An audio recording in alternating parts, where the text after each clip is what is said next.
dia, turma. Graça e paz. Acorda para mais uma semana. Bom dia. Bom dia. Aleluia. Que Deus nos dê um dia abençoado. Bora começar a semana na presença de Deus. Aleluia. Só quem custou para acordar, levanta a mão. Só. Misericórdia, gente. Que luta para acordar. Bom dia, tia Janinha. Deus te abençoa. Miss Yu, bom dia, Renata. Que a graça e a paz esteja sobre a vida de vocês. Bora para mais uma semana que o Senhor ele já fez, mais um dia que ele já escolheu para nós vivermos. Que a alegria, a paz do Senhor esteja sobre a sua vida. Que seja uma semana de romper, de avançar, de fluir em tudo aquilo que o Senhor ele já determinou para as nossas vidas. E nada melhor do que começar a nossa manhã, o nosso dia na presença do Pai, dizendo aqui: eis-me aqui, Senhor. Eis-me aqui, Abba. Que vocês possam receber da parte de Deus tudo aquilo que Ele já separou e já reservou para vocês, em nome de Jesus. Gente, ontem eu comecei a ler um livro, era 5 para meia-noite. Aí eu falei assim, vou ler só um tiquinho. E aí eu li, na hora que eu comecei a ler. Eu falei, vou terminar só o capítulo 1. Na hora que eu olhei já era meia-noite 22. Eu falei, agora eu vou dormir. Coloquei o telefone para orar 3 horas da manhã. Aí eu orei que só Jesus. E aí na hora que o telefone despertou 5h20, eu falei assim, não dou conta não. Custei para levantar, custei para acordar, mas eis-me aqui para mais um dia que o Senhor escolheu para romper. Amém? Vamos orar, enquanto o pessoal está entrando, nós vamos orando. Chama a presença de Deus aí no ambiente onde você está, chama a presença de Deus para sua casa, para o seu trabalho, no carro, no ônibus. Aonde tem um filho, você vai orar e vai chamar a presença de Deus para esse lugar. Deus, nós te rendemos graça, nós te rendemos toda adoração. Aqui nós prostramos, Deus, o nosso coração diante do Senhor e dizemos que o Senhor é bom, que o Senhor é perfeito, que o Senhor é o nosso Pai, que o Senhor é o nosso Abba querido. Obrigado, Pai, por mais um dia, por mais uma manhã. Nós bem sabemos que o Senhor nos escalou para o dia de hoje. Se nós acordamos, significa que propósito tem e nós somos gratos por conta disso, Pai. Venha mover nesse lugar, venha mesmo usar vidas aqui, Pai, que o Senhor possa curar, transformar, libertar e salvar, Pai.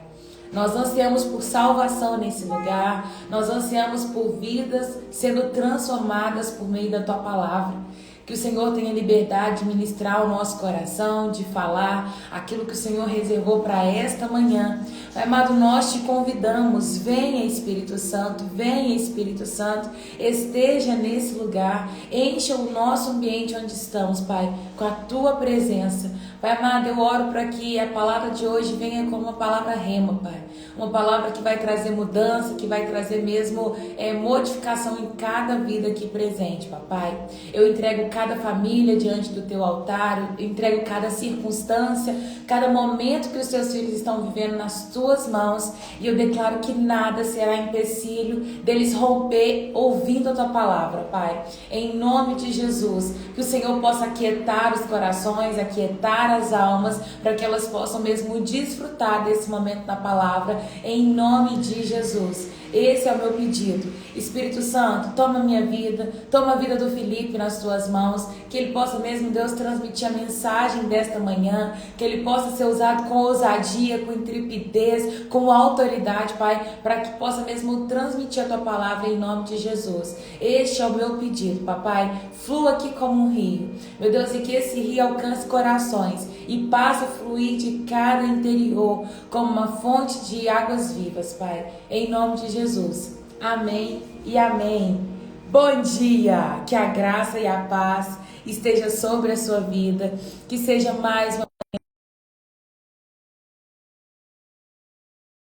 que você possa mesmo entrar no lugar que o Senhor já separou para você nessa manhã, em nome de Jesus. Aleluia, bom dia, meu amigo. Bom dia! Como é que Hoje eu vocês estão, acordei, gente? hoje eu acordei mais feliz que os normais. Gente, ontem a Raira tá falando de ficar difícil de acordar. A gente acabou indo para uma vigília de sábado para domingo. Ontem eu não era ninguém. Eu ainda tô com o sono ainda atrasado. Cheguei em casa quase 6 horas da manhã. Misericórdia, meu. Hoje para descansar Nossa, foi luta. ou tem dia que a gente pega pesado para dormir, né? Dorme tarde, dorme mal, acorda cansado, mas que o Senhor ele possa renovar a nossa força em nome de Jesus, meu Amém. irmão. Eu tô confiando nisso ao longo do dia e sendo restaurado, porque, Amém. nossa. Aqui tá tudo bem por aí? Tudo bem, graças a Deus. Ah, Graças a então Deus. tá bom. Glória a Jesus. Hoje peguei um copinho de água. Aleluia. Eu peguei um copinho de água, vou te ensinar. Você pega um copinho de água, você deixa uma garrafa de chá. Né? Eu falo muito, eu senti muito isso. A boca vai secando, e aí ela fica meio que colando. Nossa, Aham, meio que aham. resolve o É, deixa problema. aí. Pronto, agora você tem que trazer dois, né, agora. Se der uma Pessoal, hora e hoje nós meia, vamos, pessoal, hoje nós vamos para Romanos capítulo 10. isso. Abre aí a sua Bíblia, pega seu caderninho de anotação, convide alguém para estar com você nesse momento e bora desfrutar da palavra de Deus. Gente, como eu tô, até deixar como uma opção, como eu tô fazendo os estudos de cada capítulo, quem quiser, depois que a gente finalizar esse 9, 10 e 11, me chama no direct que eu passo. Eu acho que fica legal também de compartilhar um pouco do material. Me manda uma mensagem, que aí eu mando, tá bom? Então vamos continuar. Abrir tudo aqui. Então, na última live a gente fez Romanos 9 e agora vai começar com o 10. Porém, Romanos 10, versículo Aqui, 1, você fez alguma coisa no telefone, apoiou ele em algum porque lugar? É porque tava com uma voz boa e depois ficou baixinho. deixa eu ver, acho que pode ser por estar um pouquinho longe.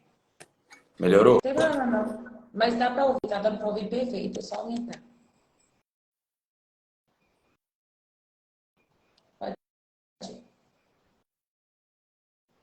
Tá tudo certo? Tá. Então vamos lá. Romanos 10, versículo 1 é muito interessante, porque ao mesmo tempo que ele está começando um novo capítulo, se a gente for parar para analisar, ele está mais encerrando o 9 do que realmente começando o 10. Alguns comentaristas até colocam que ele seria o Romanos 9, 34. Vou começar lendo por ele, fazer essa breve introdução. Mas Romanos 10, versículo 1. Irmãos, o bom desejo do meu coração e a oração a Deus por Israel é para a sua salvação.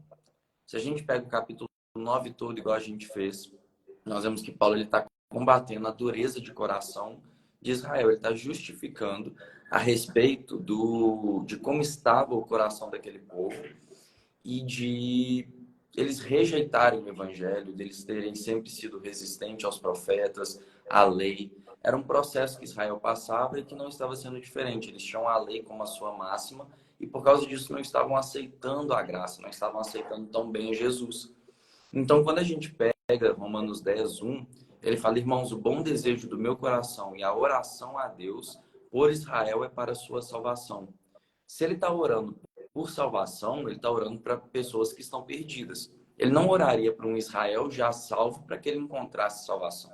Então ele está orando pelo Israel perdido, pelo Israel descrente, pelo Israel que rejeitou o evangelho, para que eles encontrassem salvação.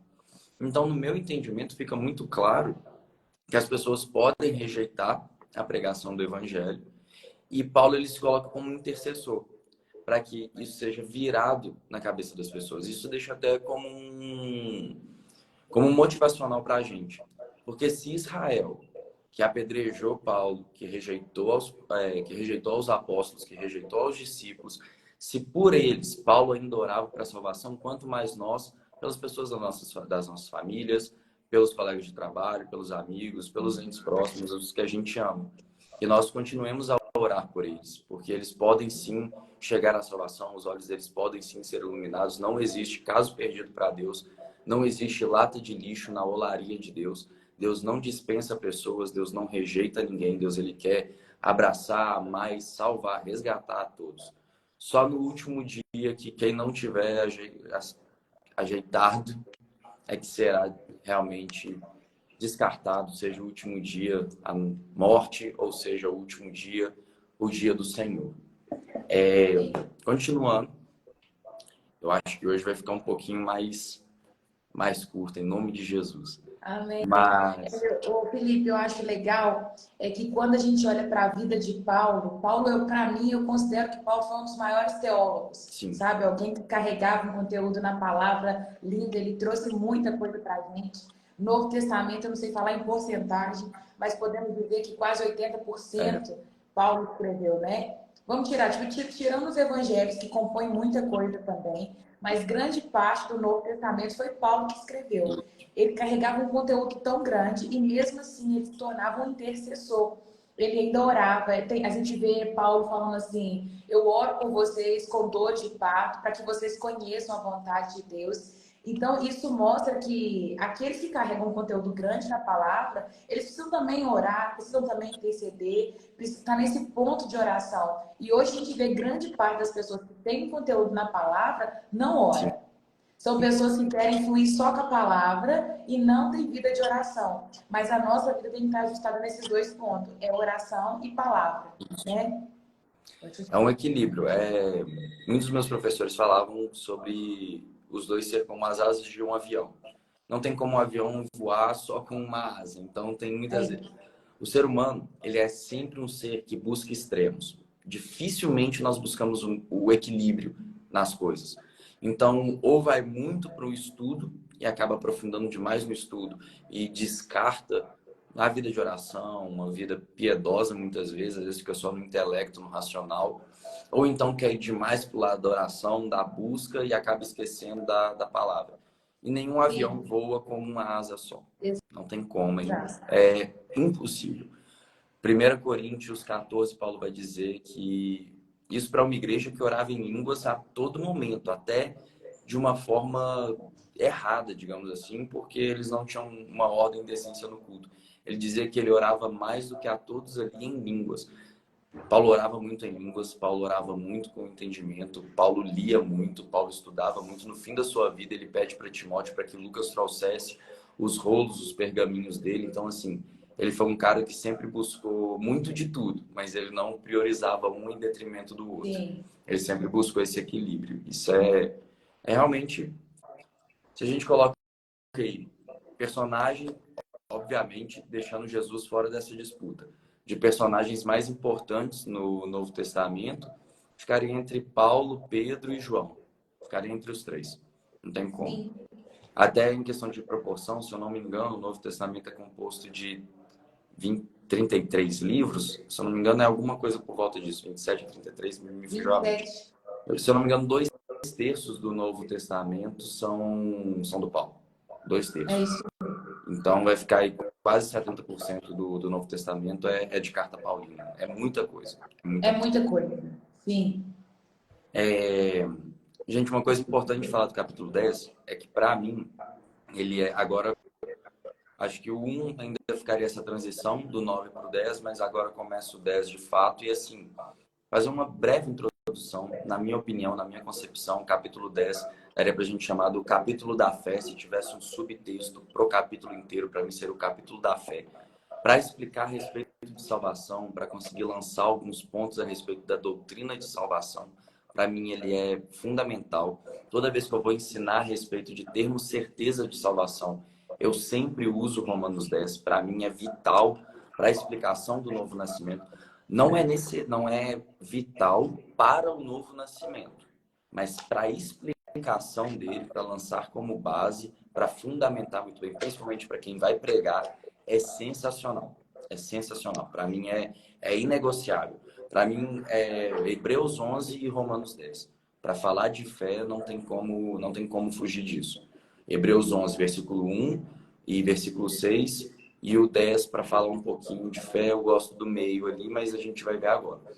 E para mim, reforça muito, principalmente para quem não tem certeza da sua salvação, às vezes vê como algo inconstante. Romanos 10 dá uma garantia muito boa, de que nós fomos salvos na cruz, somos salvos hoje e seremos salvos pela glorificação do corpo. É um passado, presente e futuro de salvação. Vou começar a ler o versículo 2. Romanos 10, 2. Porque lhes dou testemunho de que tem zelo de Deus, mas não com entendimento. Porquanto, não conhecendo a justiça de Deus e procurando estabelecer a sua própria justiça, não se sujeitaram à justiça de Deus. Igual eu comentei um pouquinho no final do 9 da última vez. Justiça de Deus, nesse contexto de Romanos, não está falando de juízo de Deus. E a gente precisa separar essas duas coisas. O juízo de Deus é, por exemplo, Sodoma e Gomorra. O juízo de Deus é, por exemplo, o dilúvio. O juízo de Deus, por exemplo, é o cativeiro babilônico. O juízo de Deus é, por exemplo, os 400 anos de escravidão dos hebreus no Egito. O juízo de Deus é o livro de Juízes. A todo momento o povo desobedecia e vinha com... E Deus os entregou às mãos dos moabitas, e Deus os entregou às mãos dos filisteus, e Deus os entregou às mãos dos cananeus, dos heteus, e por aí vai. Nós vemos que o juízo de Deus seria em cima do povo de Nínive, se eles não tivessem se arrependido. Juízo de Deus, em muitos momentos, é diferente de justiça de Deus, principalmente no Novo Testamento. No Novo Testamento, quando se refere à justiça de Deus, vai falar muito mais do processo de justificação do homem do que propriamente de algumas analogias que a gente faz de Deus pesar a mão ou coisas desse tipo. Por exemplo, quando a gente pega Romano, 2 Coríntios 5, 21. Porque Deus fez daquele que não conheceu o pecado, pecado, para que nele fôssemos feitos justiça de Deus. Paulo vai mais uma vez usar dessa expressão justiça de Deus para falar da justificação humana, do processo de tornar justo. Abacuque 2,4 vai dizer, a parte B do versículo, mas o meu justo viverá pela fé.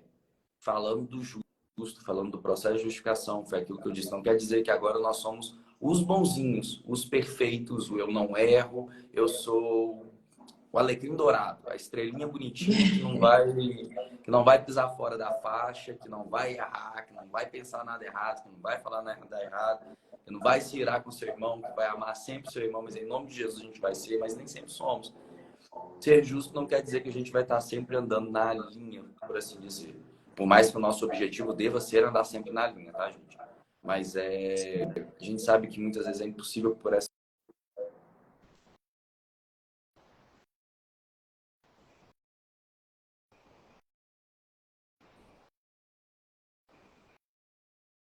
Travou para mim.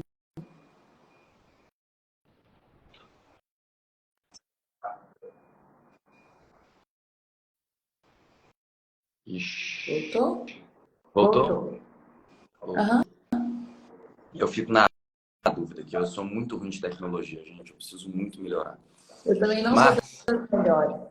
nossa, estava falando isso esses dias. Preciso melhorar muito com tecnologia. Mas esse processo de justificação é nada mais, nada menos do que o espírito humano, quando Deus criou, ele era assim, com o Pai. Era um só. Tinha comunhão. Deus vinha sempre na viração do dia para ter comunhão com o homem. Quando Deus fala de toda árvore do jardim comerá, mas da árvore que está no meio do jardim, a árvore do conhecimento do bem e do mal, dela não comerá, porque no dia que dela comer, certamente morrerá. Morrer no hebraico significa separação. No grego também tem essa simbologia, mas no hebraico é mais forte isso. Significa o seguinte: Deus criou o homem para ser assim com ele. Tanto que as águas produziram os peixes, a terra produziram os animais, tanto os selvagens quanto os domésticos. Deus produz o homem. Façamos nós o homem à nossa imagem, façamos ele à nossa semelhança. Então ele era assim. Quando o homem peca, acontece isso. Agora o homem se separa de Deus e aqui no meio tem um pecado. Aqui no meio tem um abismo. Para conseguir fazer isso aqui de novo, precisou de uma ponte. E essa ponte se chama Jesus Cristo. Nós estávamos separados do Pai. Jesus vem como essa ponte. E agora nós temos mais uma vez comunhão com Deus. Colossenses 1, versículo 20. Hoje nós temos paz com Deus. Romanos 5, versículo 1. Hoje nós temos paz com Deus. É basicamente isso. E aqui é legal que Paulo está falando como que o povo tem zelo por Deus, mas eles não conhecem essa justiça. É exatamente o que fala lá em Filipenses, quando Paulo... Filipenses 3, versículos 5 e 6, se eu não me engano, quando Paulo vai dizer de que ele tinha muitos motivos para se orgulhar. E dois desses motivos que ele coloca é que, quanto à lei, fui fariseu. Quanto ao zelo, persegui a igreja. Quanto ao zelo, persegui a igreja. Ele não perseguiu a igreja por qualquer motivo, mas porque ele tinha zelo pela palavra, ele tinha zelo pela lei. E ele entendia a igreja como uma afronta àquilo que ele cria, e ele tinha certeza que o que ele cria era de Deus. Então, tudo aquilo que não provinha do que ele cria era errado, era blasfêmia, era idolatria, e por aí vai. Então, ele perseguia a igreja. Então, ele lançava o mesmo fundamento que ele tinha para ele, para todo o povo judeu. Quanto ao zelo, eles têm, assim, muito a ensinar. Mas quanto ao entendimento, não. Quanto ao entendimento, eles precisariam ainda chegar até Cristo. Versículo 4. Tomar uma... Porque o fim da lei é Cristo, para a justiça de todo aquele que crê. Então é isso. Todo aquele que crê foi concedido justificação, e essa justificação é podermos, é igual Hebreus fala, chegarmos com confiança diante do trono da graça e achar graça e misericórdia diante de Deus. É nós podermos entrar diante do trono da graça. É ele concedeu um livre acesso ao Pai. O véu que nos separava, muita gente acha que é um véu como a gente tem hoje, uma cortina, uma coisa fininha. Não. O véu era uma coisa grossa, era uma coisa espessa. Não tinha como ver do outro lado. Era uma coisa que só não era uma porta porque era tecido maleável, mas era para ser praticamente uma porta ali para separar, para fazer essa divisão. Quando aquele véu se rasga, aquele véu, gente, não era para se rasgar, não era a coisa mais fácil do mundo para se rasgar, não. Quando ele se rasga, gente, no entendimento do judeu, era para rasgar a veste, chorar e gritar, porque eles não estavam entendendo nada, sabe?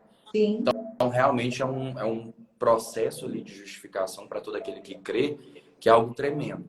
É um livre acesso a algo que somente o sumo sacerdote via. Era uma pessoa a cada geração, praticamente, que via.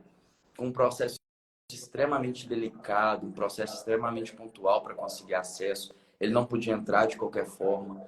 Isso me deixa até com um zelo maior. Se o sumo sacerdote, para chegar diante da presença, tinha um processo tão burocrático, hoje eu tenho um livre acesso tão maravilhoso, por que eu trato muitas vezes como algo qualquer? Sabe? Quando eu tenho. Tem santificação para a gente seguir, tem um zelo para a gente ter. Para nos apresentarmos diante de Deus, agora é muito mais fácil. Porém, não tem que ser algo banal, não tem que ser algo qualquer. Sabe? Que a gente tenha consciência de que quando a gente chega diante de Deus, Ele tornou o caminho fácil, mas que a gente pode também deixar Ele mais zeloso, sabe? Ele mais criterioso. A gente tem uma presença que agora não é uma vez por ano que a gente adentra com sacrifício de bodes, de touros, para aspergir sangue de animais sobre uma arca. A gente carrega o Espírito Santo. Não sabeis vós que sois santuário, que sois tabernáculo do Espírito Santo, não entristeçais o Espírito Santo. A gente precisa ter essa consciência. Se antes o sumo sacerdote passava por um processo extremamente burocrático uma vez por ano, agora nós temos esse processo todos os dias. Um processo de santificação constante e diário. Antes ele só tinha que se preocupar com isso uma vez por ano. Hoje nós nos preocupamos com isso todos os dias, a todo momento. Não entristeçais o Espírito Santo. Felipe, as pessoas hoje têm tratado Deus como, tipo, eu concordo que Deus ele é o nosso amigo, mas as pessoas esqueceram que Deus é Deus, sabe? Ele não é qualquer pessoa, ele é aquele que é digno de honra, é digno de toda glória, sabe? Ele é aquele com quem nós prostramos, rendemos o nosso coração, circuncidamos a nossa vida em relação a ele. E uma coisa que eu acho que eu quase nunca vejo falando dentro da igreja é o pecado de não amar a Deus sobre todas as coisas, sabe? De igual todo mundo coloca assim, eu tenho pecado. O que que você pecou, irmão? Eu falei mentira, eu fui ganancioso, eu fui ciumento, eu roubei, eu levantei falso testemunho, eu adulterei. E todo mundo coloca essa classificação de pecado como fiz algo muito ruim contra Deus, mas não se vê as pessoas falando que, nossa, eu não escolhi orar e acabei saindo com meus amigos. No tempo que Deus falou assim, jejua, eu fui festejar o aniversário de uma pessoa que eu gostava muito. Esse é um pecado que para mim tem mais peso, pouco se fala dele, porque as pessoas parecem que colocam Deus de lado. Todo mundo sabe que Deus existe, mas ele foi colocado de lado e as pessoas já não dão mais importância que deveria dar para Deus. Sabe, isso é uma coisa que nós precisamos mudar como É, cultura, como posicionados, sabe? A postura do reino tem que ser mudada. Para que ele venha, a nossa postura precisa ser mudada, sabe? Tratar Deus como Deus. Deus, Ele é Senhor das nossas vidas, né? É isso. com certeza.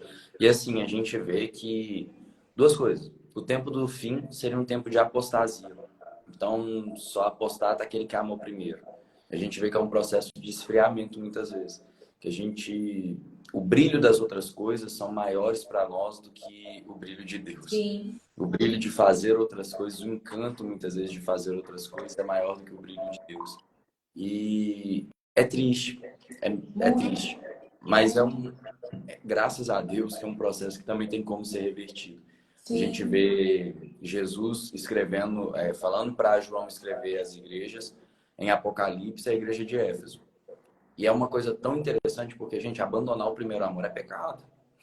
Abandonar o primeiro amor é pecado, sabe? Tem gente que vive falando isso, porque quando eu estava no meu primeiro amor era isso, era isso. Eu acho que o primeiro amor ele é lindo, mas depois do primeiro amor acontece algo muito maior do que esse primeiro amor, que vem acompanhado de constância, porque normalmente, pelo menos eu, quando estava naquela primeira fase com Deus, eu não considero que eu saí do primeiro amor, mas na minha primeira fase com Deus, era uma fase até um pouco imatura. Isso, Aí você sai dessa fase e entra numa fase de maturidade com Deus, mas você passa a amar Ele em totalidade, né? exatamente, exatamente. Porque esse primeiro amor, em tudo que a gente fizer, que o interessante é porque a igreja de Éfeso, ela é uma igreja muito, muito boa de trabalho. A gente vê os elogios, são todos acerca do ministério. São todos acerca de... Vocês pegaram aqueles que se diziam apóstolos e provaram se eles eram apóstolos e eles não eram apóstolos. Vocês têm zelo. Vocês estão seguindo muito bem muitas coisas. Porém, tenho contra ti que caístes. Abandonastes o primeiro amor. Lembra-se de onde caíste. Lembra onde que deu errado. Se arrepende. Cair e arrependimento, gente, é para pecado. Quem tá andando que cai é porque pecou, porque errou. Sim. E quem precisa de arrependimento é quem pecou, precisa se arrepender, precisa mudar o caminho, precisa mudar a rota, precisa mudar a mentalidade. Por aí vai, arrependimento, metanoia, mudança de mentalidade, uma mudança de visão, uma mudança de rota, uma mudança de caminho. Então é bem isso mesmo, é bem isso mesmo. É E é pouco isso. falado, realmente é pouco falado. Muito pouco falado. Romanos 10, versículo 5. Ora, Moisés descreve a justiça que é pela lei, dizendo: o homem que fizer essas coisas viverá por elas. Mas a justiça que é pela fé diz: não diga em teu coração, quem subirá ao céu? Isto é, a trazer do alto a Cristo. Ou quem descerá ao abismo? Isto é, a tornar a trazer dentre os mortos a Cristo. Mas que diz? A palavra está junto de ti, na tua boca e no teu coração. Esta é a palavra da fé que pregamos. Eita, o que aconteceu? Socorro, Deus. Parece Socorro, ser na Deus. câmera. Então, que isso, gente? Eu tava lendo, nem vi o que aconteceu. Também não vi, não, irmão. Só vi agora. Pera aí, eu vou tentar sair, porque aqui não tá dando Tá, muito resultado, não. combinado. Já volto. Tá bom.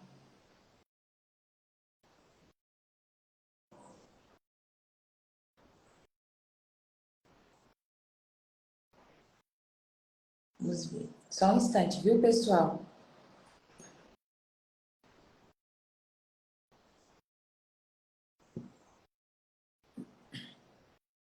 Misericórdia.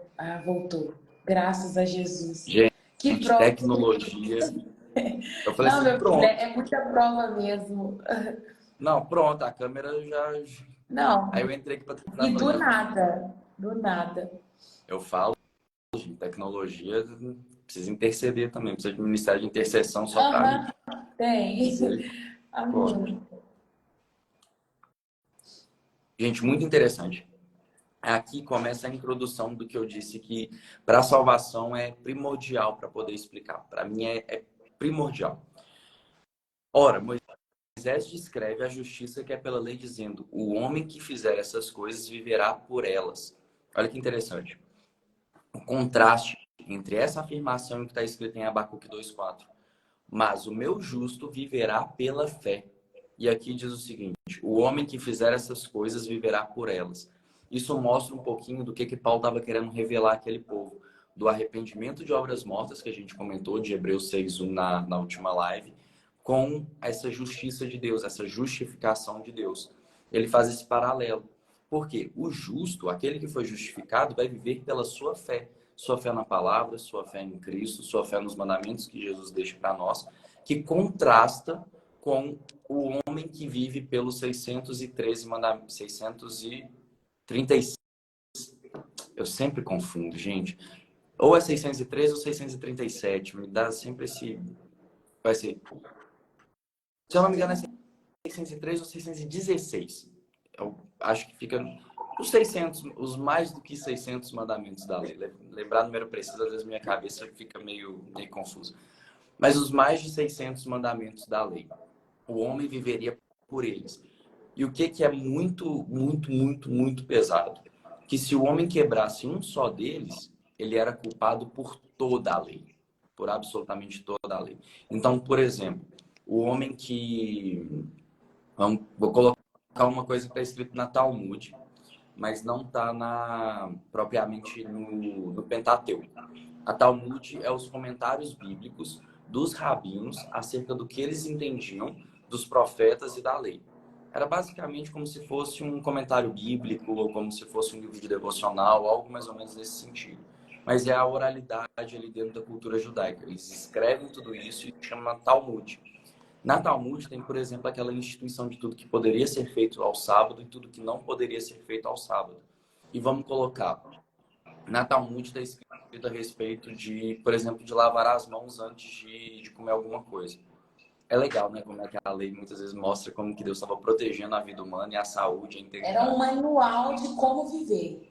Resumidamente era isso. Mas se a gente pegar alguns desses detalhes, na lei de mandar, de ter essa questão de lavar as mãos, de ter um cuidado higiênico, se a gente colocar qualquer um desses pequenos pontos e o homem quebrasse ele, acabou. Era tipo assim, eu não lavei a mão antes de comer, eu sou tão culpado quanto o que matou.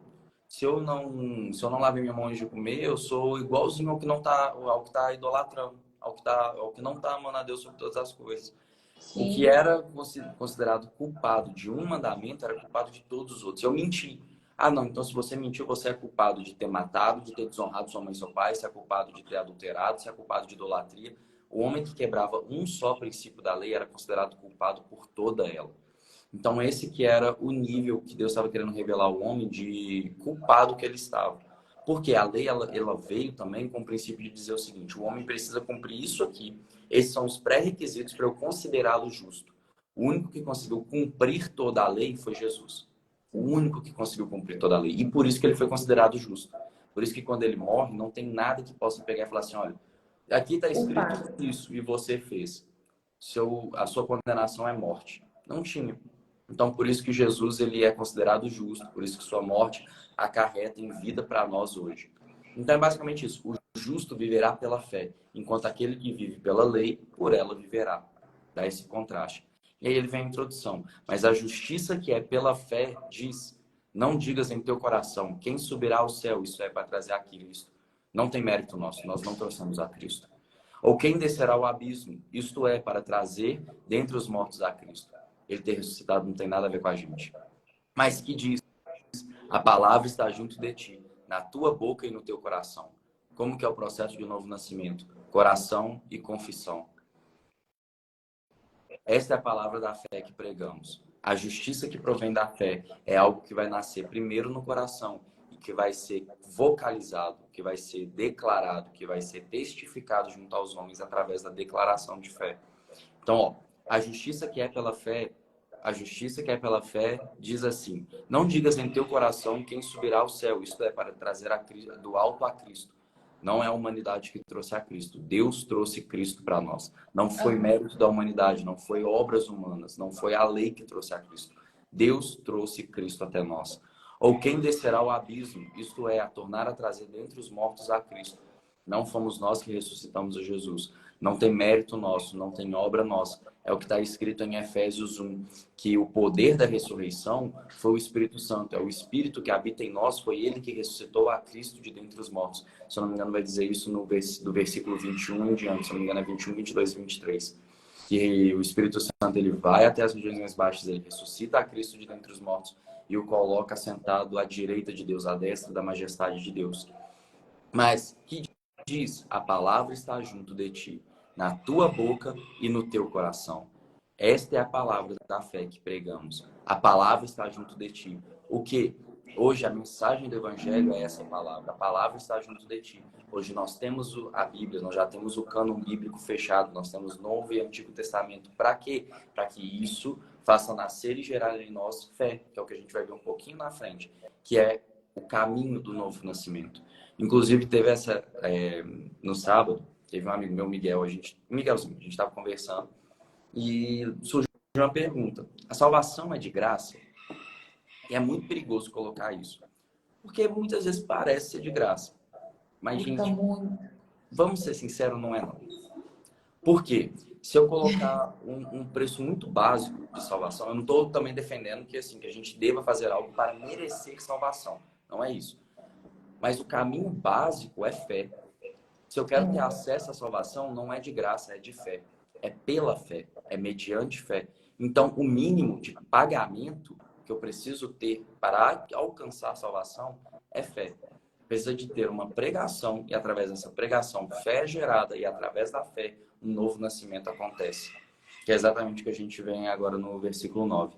A saber, se com tua boca confessares ao Senhor Jesus em teu coração, creres que Deus o ressuscitou dos mortos, serás salvo. Visto que com o coração se crê para a justiça e com a boca se faz confissão para a salvação. Porque a Escritura diz: todo aquele que nele crê não será confundido. Porquanto não há diferença entre judeu e grego, porque um mesmo é o Senhor de todos, rico para com todos que o invocam. Porque todo aquele que invocar o nome do Senhor será salvo. Glória a Jesus.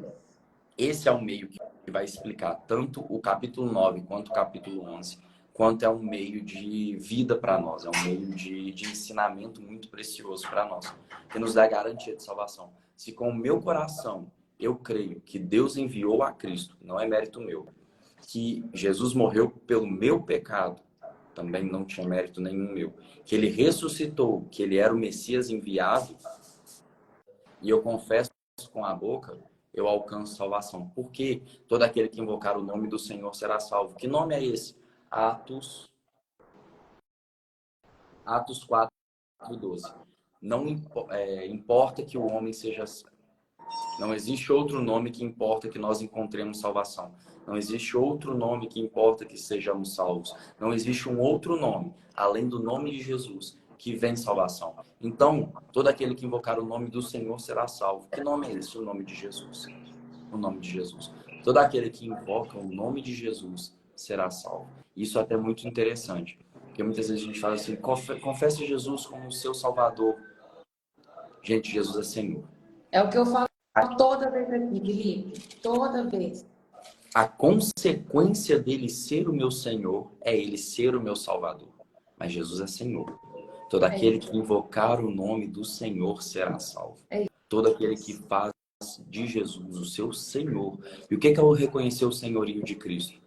É, primeiro, entender que ele morreu por mim, que ele ressuscitou por mim, que a vida que eu tenho hoje, eu tenho para ele, porque ele sofreu a morte que era minha. Então, a vida que era para ele continuar a ter, eu uso da minha para que ele possa continuar a viver através de mim. Entende? Então, ele é o Senhor da minha vida. Aquilo que eu penso, aquilo que eu faço, eu quero ser um servo. Filho, filho. Amigo, amigo. Mas quanto à postura, postura de servo.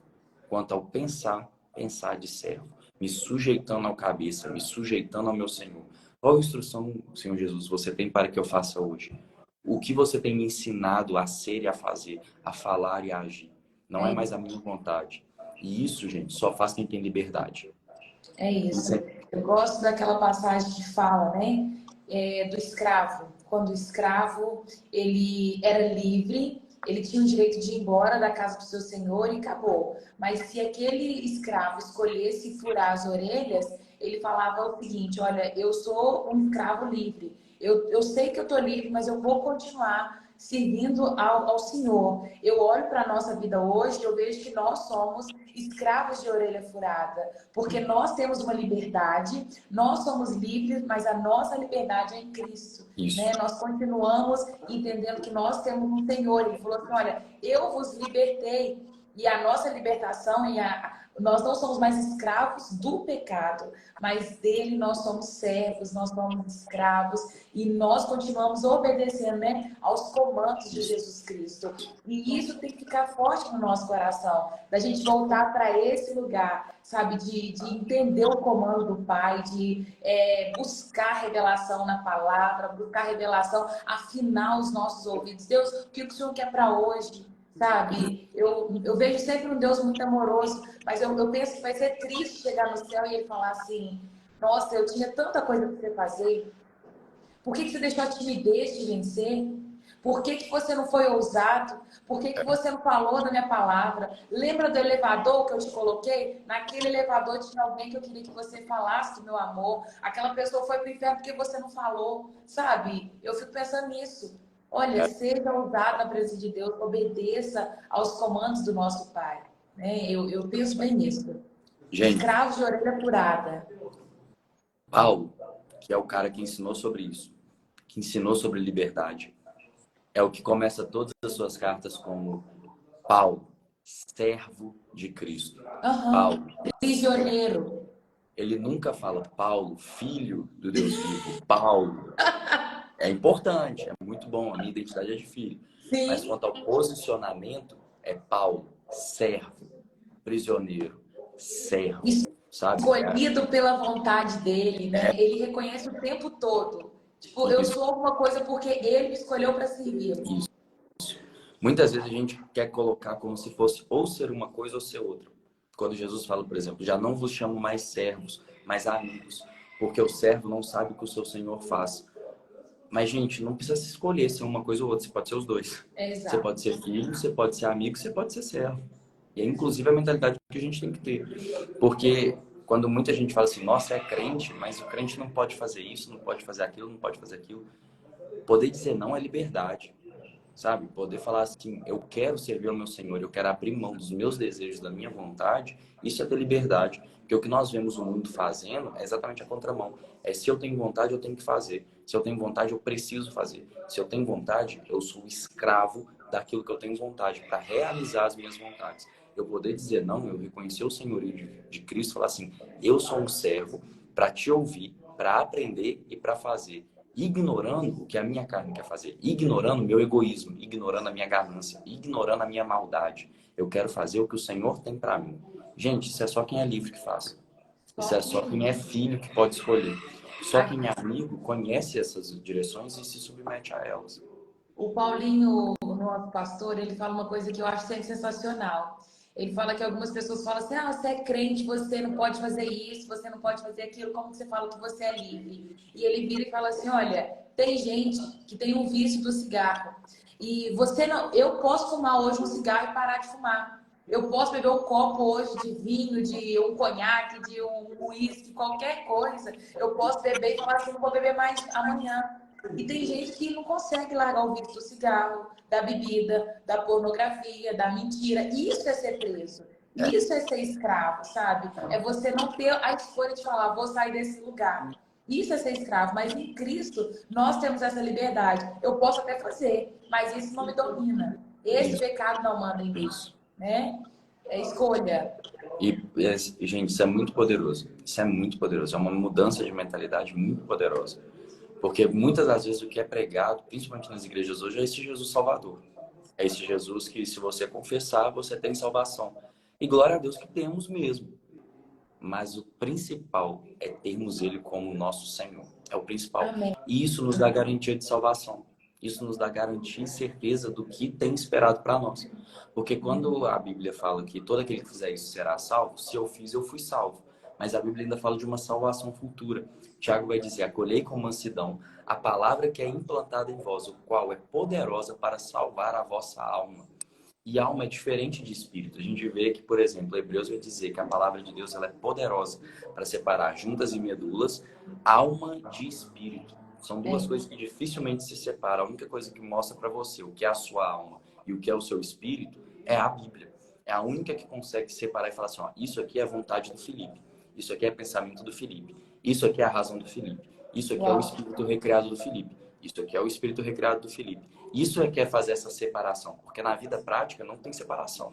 No dia a dia é tudo a mesma coisa. Mas quando eu vou para a palavra, eu entendo o que é o meu intelecto, porque a alma vai falar muito de intelecto, vai falar muito de razão, do modo como eu enxergo o mundo e o que eu absorvo e aprendo com ele, enquanto o meu espírito vai falar da minha conexão com o Pai. O Felipe verdadeiro, o Felipe que foi criado junto com Deus, o Felipe que realmente procede do Pai das luzes, que tem uma diferença. E só a Bíblia consegue separar isso. Por isso que ela é a espada afiada, que separa juntas e medulas, alma de espírito. Ela me faz essa distinção do que é uma coisa do que é outra.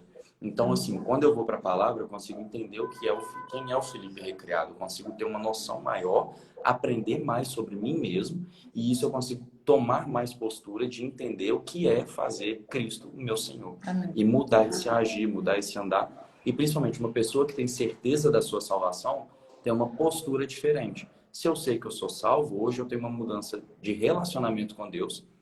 Isso é muito poderoso para transformar a nossa oração, sabe? Entender que hoje eu tenho essa garantia. Igual a gente comentou, é possível perder a salvação? É, mas aí é tema para uma outra live. Outra live. É outra coisa.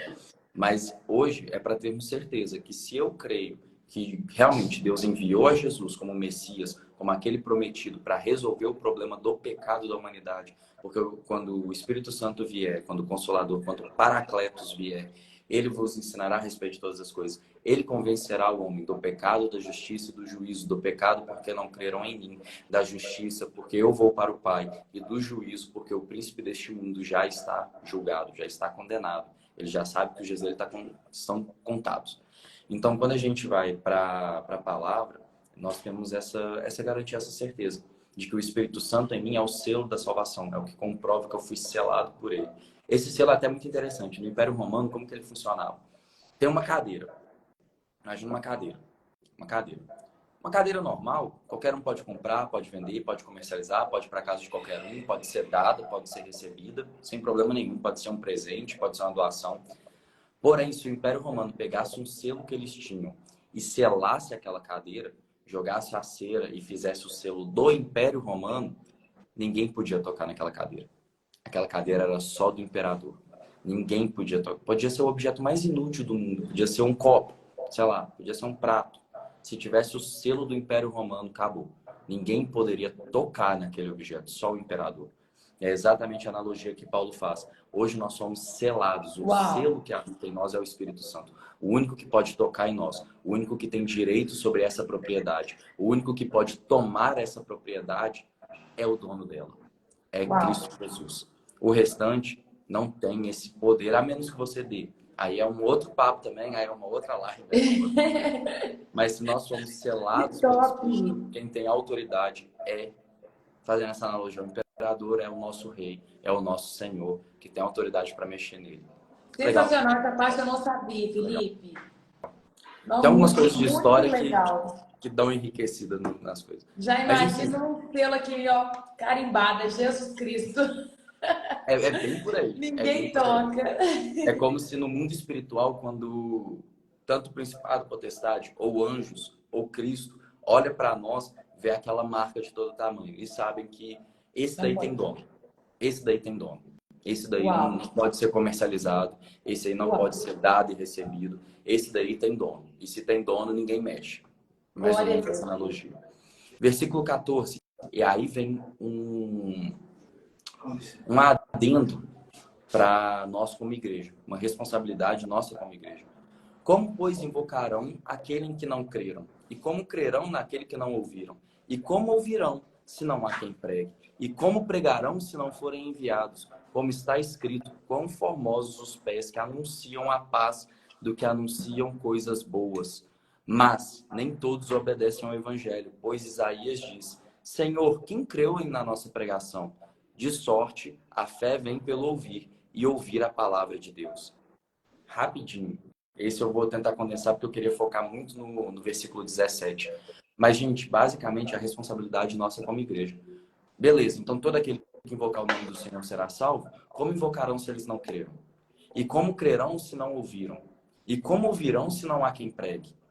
A gente precisa pregar. Nós já fomos enviados, porque a frase que ele termina é como pregarão se não forem enviados. Mateus 28, versículo 19.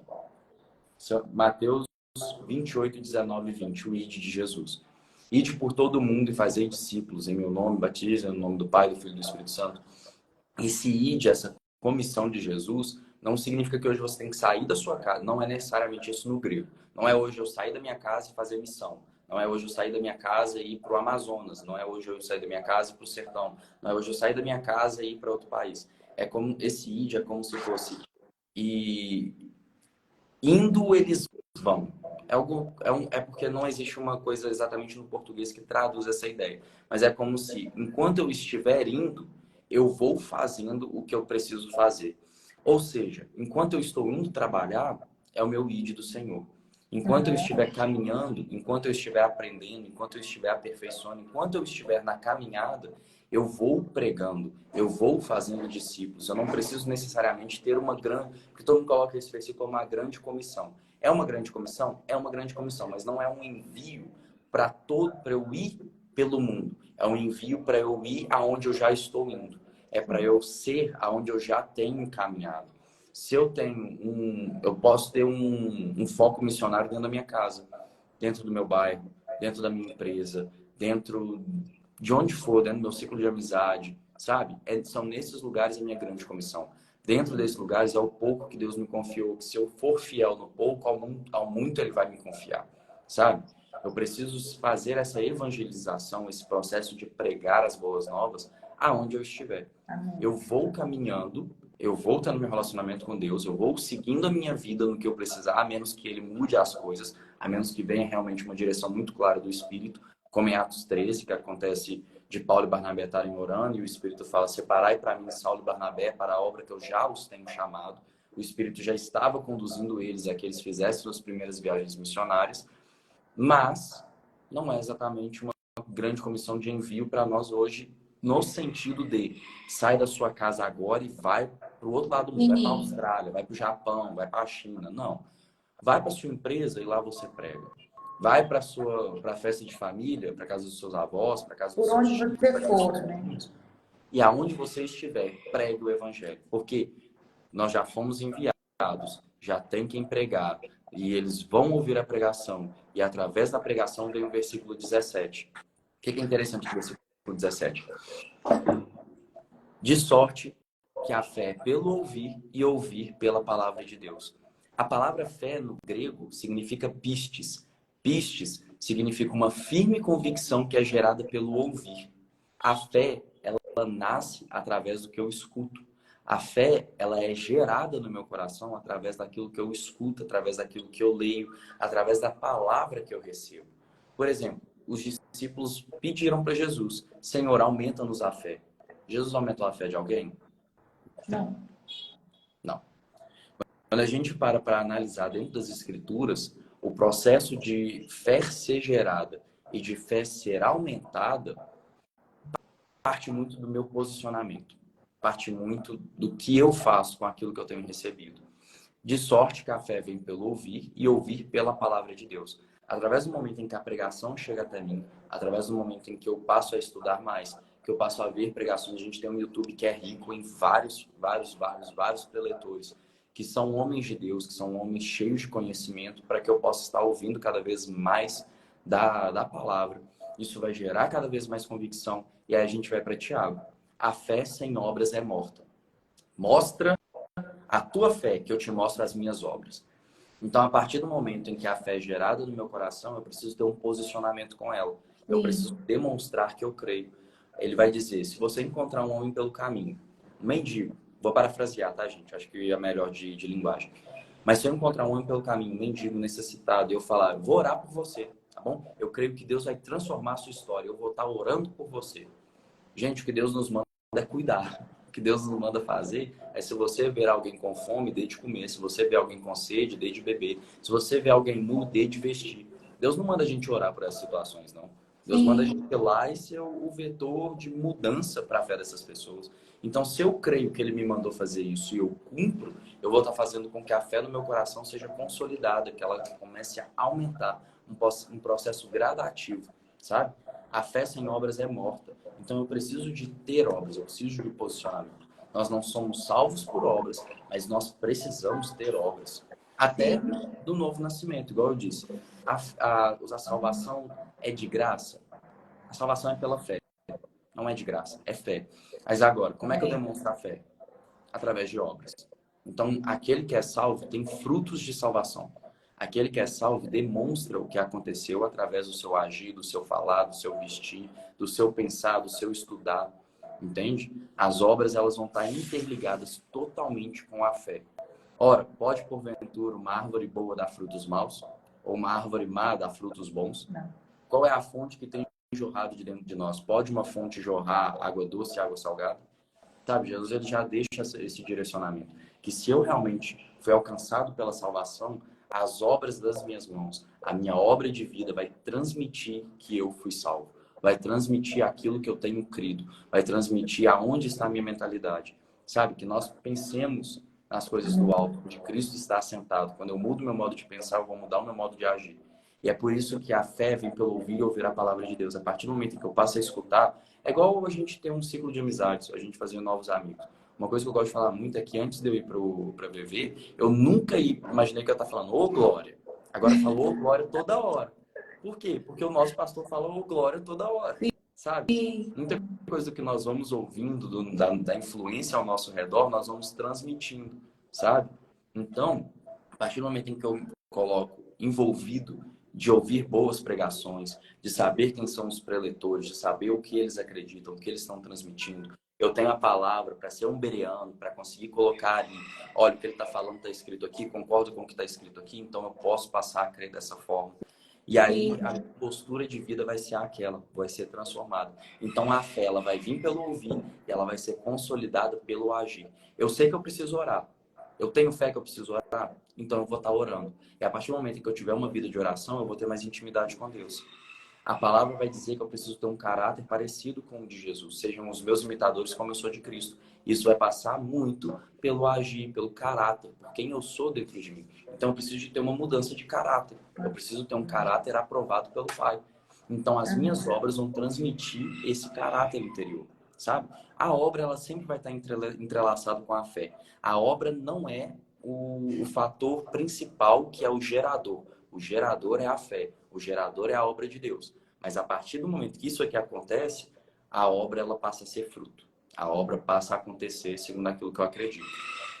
Amém. E agora, para amarrar tudo, para encerrar, inclusive vai ficar muito... Vou tentar pavimentar agora para quando chegar no 11 também, porque o 11 tem algumas coisas mais... um pouquinho mais trabalhosas. Versículo 18. Mas porventura não ouviram? Sim, por certo, pois por toda a terra saiu a voz deles, e as suas palavras até os confins do mundo.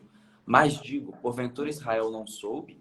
Primeiramente diz Moisés, eu vos meterei em ciúmes com aqueles que não são povo, com gente insensata vos provocarei a ira.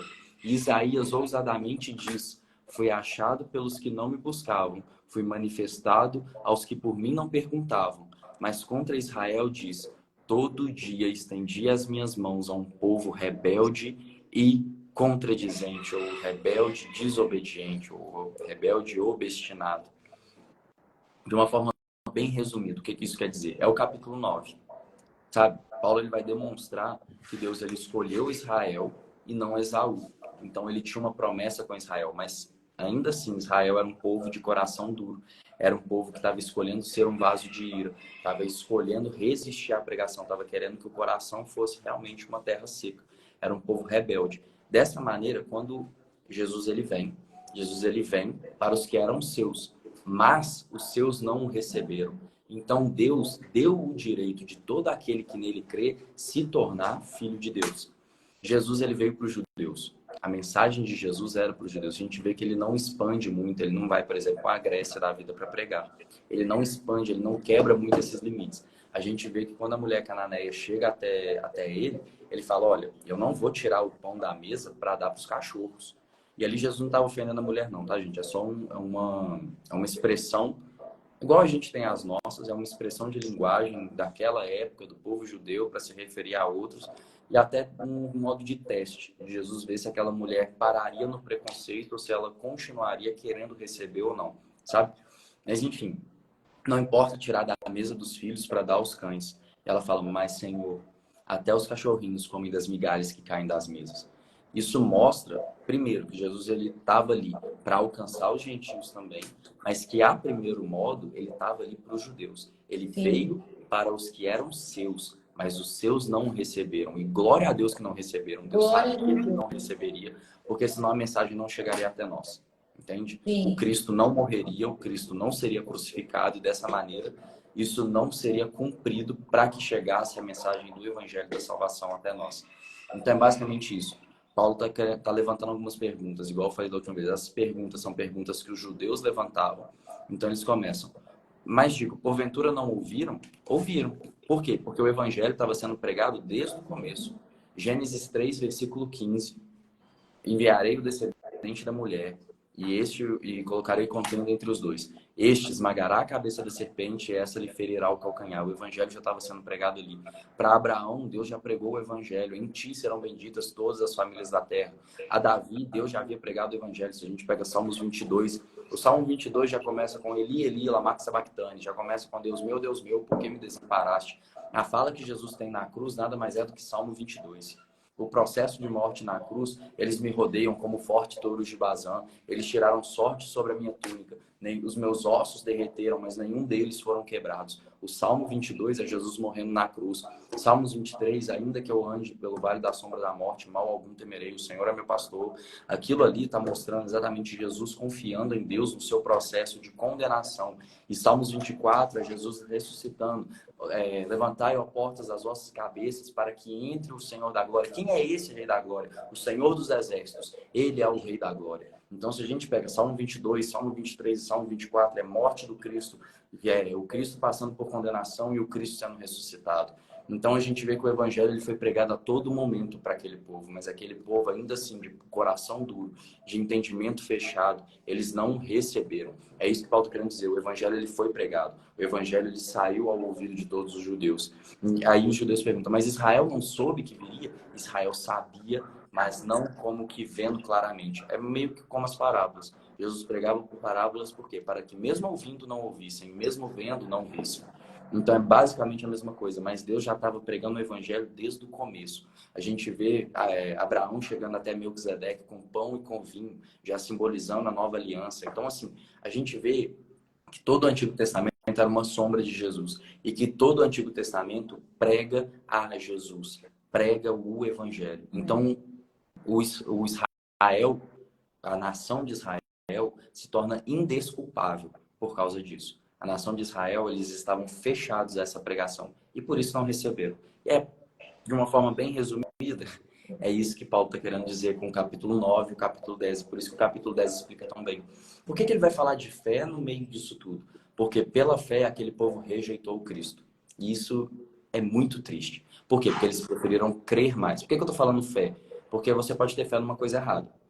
De sorte que a fé vem pelo ouvir e ouvir a palavra de Deus. Mas a fé também, ou incredulidade, pode ser gerada por outros meios. Eu posso ouvir uma pregação que está desalinhada com a palavra, isso vai gerar uma fé entre aspas, mas vai gerar uma fé no meu coração a respeito de uma coisa errada. Por exemplo, eu posso começar a ouvir notícias, eu posso ver noticiário, e isso pode gerar um medo no meu coração, isso pode gerar fé em notícias, em como o mundo está indo, muito mais do que no que Deus tem me prometido, sabe? Então, aquele povo Eles focaram muito na lei, focaram muito na tradição e esqueceram do que realmente importava. Então, pela fé, se assim é possível dizer, eles rejeitaram a Jesus, fazendo um paralelo com o que está escrito ali na Galeria dos Heróis da Fé. Porque pela fé, Abel ofereceu um sacrifício superior a Caim. Pela fé, Abraão, quando chamado, saiu da tua terra.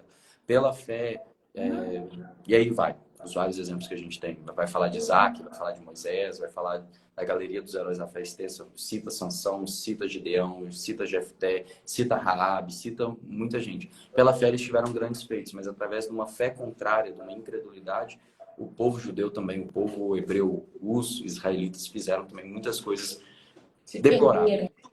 Totalmente. Então, o capítulo 9 é explicado pelo capítulo 10. Como que tudo aquilo aconteceu no coração deles? Através de uma fé contrária, ou seja, incredulidade. E aí a gente fecha, então, agora o capítulo 10, já deixando isso pavimentado, deixando esse princípio de fé muito bem consolidado e deixando ao mesmo tempo que Israel, eles sofreram isso que eles sofreram, eles estão sendo condenados também pela fé, não é porque Deus está querendo arbitrariamente condená-los. Sabe? Amém. Glória a Deus, Felipe, muito bom, sensacional. A gente escuta muitas pessoas falando que, nossa, fulano é tão bonzinho, ele não vai na igreja, mas ele ajuda tantas pessoas, ele vai para o céu. Não é assim que funciona, sabe? Aqui fica muito claro isso, que não é por boas obras, não é por cumprir a lei, não é por você ser bonzinho, sabe? Ninguém vai ser salvo porque é bonzinho. Nós só seremos salvos se tivermos fé no Senhor Jesus. Esse é o único meio, esse é o único jeito. Por isso eu já quero deixar aqui para vocês que estão aqui assistindo, não sei se tem alguém aqui pela primeira vez, mas Romanos, para mim, Romanos 10, 9, o 10, deixa eu ver, é o 10 ou o 9 que eu gosto muito? É o 10, né? Porque com o coração se crê para a justiça e com a sua boca você confessa. Como nós não estamos ao vivo, você escreve no comentário. Se você quer aceitar Jesus como seu Senhor, você vai escrever nos comentários o seguinte: Senhor Jesus, eu te aceito como meu Senhor. E, consequência, ele vai ser o salvador da sua vida. Isso é fé. Você precisa crer no seu coração que existe um Deus, existe um Jesus que morreu por você e só ele vai te dar acesso ao céu. E eu não sei você que talvez está afastado dos caminhos do Senhor, entrou na live, caiu de paraquedas. Se você quer voltar hoje para os caminhos, quer reconciliar com Jesus, escreve aí: Senhor Jesus, eu quero voltar. Volta para esse caminho hoje, viu? É uma palavra sensacional, é por fé. E a fé vai nos custar mudanças de hábitos, atitudes, e aí que vem as obras, né? Nós cremos, mudamos as nossas atitudes, falando desse amor, as pessoas ouvem e a fé aumenta. Acrescenta mais pessoas nesse lugar, né? Tem alguém que quer fazer isso nesta manhã? Aleluia. Glória a Jesus. Tem alguma pergunta, gente? Se vocês tiverem alguma pergunta, coloque aí e nós já vamos orar para encerrar. Amém? Glória a Jesus. Todo mundo é salvo. Se você é salvo, escreve: eu sou salvo. Deixa eu saber que você é salvo. Se todo mundo já fez essa oração, confessando Jesus como Senhor, escreve assim: eu sou salvo. Amém. Amém? Aleluia. Glória a Deus. Irmãozão, ora por nós. Oro sim. Pai, obrigado. Pai, obrigado porque o Senhor é bom. Obrigado pela tua misericórdia. Pai, obrigado por estar conosco até a consumação dos séculos. Amém. Senhor Jesus, obrigado, porque através do teu sacrifício, através do teu sangue derramado naquela cruz, hoje nós podemos alcançar a salvação. Hoje nós podemos ter certeza da nossa salvação. Hoje o Senhor Amém. nos dá uma garantia que todo aquele que invocar o nome do Senhor será salvo. Então, Senhor Jesus, muito obrigado por isso, muito obrigado porque através disso nós temos comunhão com o Pai, através disso nós nos tornamos filhos, através disso nós nos tornamos servos. Senhor Jesus, muito obrigado por ter nos salvado, muito obrigado por nos ter justificado, muito obrigado por nos ter enviado a fazer boas obras, a ter essas atitudes que são consideradas boas diante do Senhor. Muito obrigado que nós possamos ter essa mudança de mentalidade dentro de nós. Senhor Jesus, proteja os nossos caminhos, proteja os caminhos das famílias das pessoas que estão aqui, guarde livre de todo mal, não deixe que o inimigo toque. Nós repreendemos todo o agir de Satanás, que todo laço seja desembaraçado, que os dardos inflamados sejam bloqueados pelo escudo da fé, que não passem através do capacete da salvação. Em nome de Jesus, que sejam princípios muito bem consolidados e fortificados em nosso coração, que o inimigo não consiga achar brecha, que o inimigo não consiga ter acesso ao lugar aonde o Senhor mesmo selou, aonde o Senhor mesmo tomou por sua posse, Senhor Jesus. Em nome de Jesus é o que nós te pedimos, é o que nós oramos, é o que nós confiamos e é aonde nós descansamos. Em nome de Jesus. Amém. Amém. Glória a Jesus. Irmãozão, muito obrigado. Que Deus continue te abençoando, viu? Faça um excelente dia, uma excelente semana. Amém. Tem uma pessoa que perguntou, que fez uma pergunta. Semana para nós. Deixa eu ver se teve alguém que falou mais alguma coisa. A pessoa perguntou: como confiar firme no caminho com Cristo? Jane, o único modo de você confiar é você conhecer. Você confia nos seus pais, você confia nos seus filhos, confia nos seus irmãos, nas pessoas que estão perto de você, porque você conhece. Você só consegue dormir em um carro e descansar se você conhecer a pessoa que está dirigindo. Então, se você não conhece, você não confia.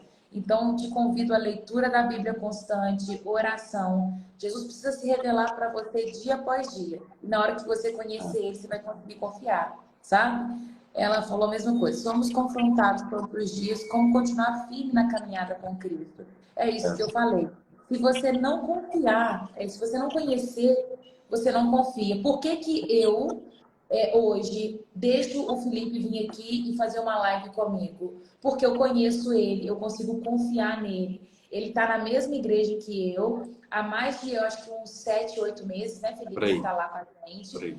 Eu vejo o Felipe entrando na igreja, eu vejo ele saindo, eu vejo ele se relacionando com pessoas, eu vejo o tratamento dele com vidas, eu acredito naquilo que ele carrega e por isso eu confio dele vir aqui e falar para essas vidas. Se eu não conhecesse ele, eu não deixaria, porque eu não vou confiar. Não vou colocar qualquer pessoa. Tem um tanto de gente que abre o e-mail direct e fala assim: Raira, faz uma live comigo? Não faço. Se eu não conhecer, eu não faço. Eu não posso confiar naquelas pessoas que eu não conheço. Então, só vai confiar em Deus, só vai acreditar que você está no caminho certo se você conhecer Ele. Hoje eu vivo da obra. Eu preciso pagar aluguel, eu preciso comer, eu preciso vestir. E como que eu faço com isso tudo? Várias vezes Jesus ele trouxe provisão para a minha vida e eu fui conhecendo quem Ele é. Por isso eu confio que Ele vai prover. Então, só confia aquele que conhece. Né? Não é bem isso, Felipe? Exatamente. A gente pegar 1 Pedro 2, se eu não me engano, vai dizer o seguinte: para nós desejarmos pela palavra como leite, se é que nós já provamos e vimos que o Senhor é bom. A gente pega, se não me engano, é o Salmo 136, que vai colocar várias vezes falando da bondade de Deus. Provar e ver de que o Senhor é bom. A gente pode provar dele, a gente pode realmente, não é fazer prova de Deus, tá, gente? Em nome de Jesus. A gente pode provar da bondade dele, a gente pode provar que aquele que diz, ele é fiel para cumprir, aquele que promete, ele vai tomar a frente para fazer.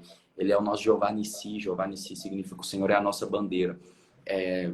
No tempo lá de Israel, no tempo de guerra, tinha uma pessoa que ele saía à frente a cavalo com uma bandeira. Era um estandarte de guerra. E quando ele ia à frente, mesmo que fosse uma só pessoa, os outros exércitos que viam sabiam quem era aquele exército, sabiam quem era o Deus que estava à frente daquele exército, e eles já tremiam diante daquilo. E o nosso Senhor é o nosso estandarte de guerra, ele é a nossa bandeira que vai à frente, e nele nós confiamos. Mas só é possível estar nesse lugar se a gente conhecer, porque também, qual que vai ser o divisor de águas? Porque a gente pode conhecer uma pessoa e descobrir que ela é má. A gente pode descobrir uma pessoa e descobrir que o caráter dela está todo abacalhado, todo, sabe? Todo desalinhado, todo avacalhado e precisa de um monte de conselho. Quando nós conhecemos a Deus e cada vez mais profundamente, a gente vai vendo que Ele é bom, que Ele é um Deus digno de confiança, Ele é um Deus que merece toda a glória, toda a honra e todo o poder. Ele é um Deus que tem tudo sustentado pela palavra do teu poder. Então, assim, como Ele também não cuidará de nós, sabe? Sendo filhos, nos dando força. Toda luta que vem, a gente tem uma condição de enfrentar, sabe? É isso que a gente tem que ter em mente. As lutas que vêm vão provar a fé que tem sido gerada dentro de nós, mas ele nos dá condição de vencer, ele nos dá um respaldo, ele nos dá uma base, ele nos dá um sustento, mas é preciso crer nisso. E como que eu vou crer nisso? Conhecendo a ele, lendo palavra, momentos de oração, buscando pessoas que são referências para sua vida, que você tem visto, que passam realmente credibilidade, ouvindo do que elas têm a dizer, compartilhando experiência. Compartilhar experiência é poderoso, gente. O momento de mesa é poderoso para saber que os grandes homens de Deus enfrentam as mesmas dificuldades que a gente. E eles vão contar estratégias que funcionam para eles, sabe? Por exemplo, uma estratégia que funciona muito para mim é que nos dias que eu tô totalmente avacalhado, que eu acho que tá com muita pressão, que minha cabeça tá começando a ficar muito bagunçada, eu fujo. Eu meto pele e tudo, eu vou pro meu quarto, eu vou me blindar em Deus, entende? São estratégias que funcionam. Quando eu vejo que eu tô muito aflito, quando eu vejo que eu tô muito preocupado, eu abro nos trechos, nos versículos, nas palavras que Deus já confiou a mim e que se tornaram uma revelação muito pessoal. Sabe?